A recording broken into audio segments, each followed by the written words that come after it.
नन्ही आयशा कच्चे घर से कामयाबी तक। ये कहानी एक नन्ही सी बच्ची की जिसका नाम आयशा है। आयशा अपने अम्मी अब्बू के साथ एक कच्चे घर में रहती है।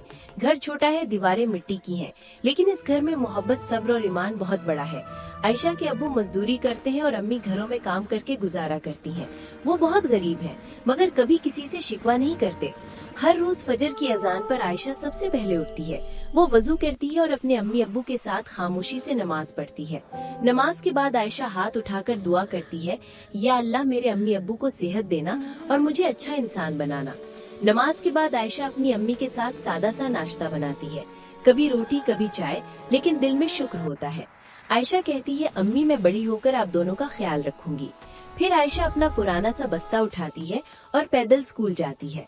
रास्ता लंबा है, लेकिन उसके कदम मजबूत है। क्लास में आयशा बहुत ध्यान से पढ़ती है। टीचर उसकी तारीफ करते हैं और कहते हैं, आयशा बहुत मेहनती बच्ची है। शाम को आयशा घर आकर वजू करती है और कुरान पाक पढ़ती है। कुरान पढ़ते हुए उसका दिल सुकून से भर जाता है। एक दिन आयशा के अबू बीमार हो जाते हैं। घर में परेशानी आ जाती है, लेकिन आयशा हिम्मत नहीं हारती। वो कहती है, अल्लाह हमारे साथ है, मैं मेहनत नहीं छोड़ूंगी। वक्त गुजरता है, आयशा पढ़ लिख कर एक कामयाब इंसान बन जाती है। वो अपने अम्मी अब्बू के लिए एक पक्का घर बनवाती है। इसी कच्चे घर में जहाँ कभी गुर्बत थी, आज खुशी और फख्र है। आयशा अपने अम्मी अब्बू का हाथ पकड़कर कहती है, ये सब आपकी दुआओं का नतीजा है। और यूँ एक गरीब बच्ची अपने माँ बाप का सर फख्र से ऊंचा कर देती है।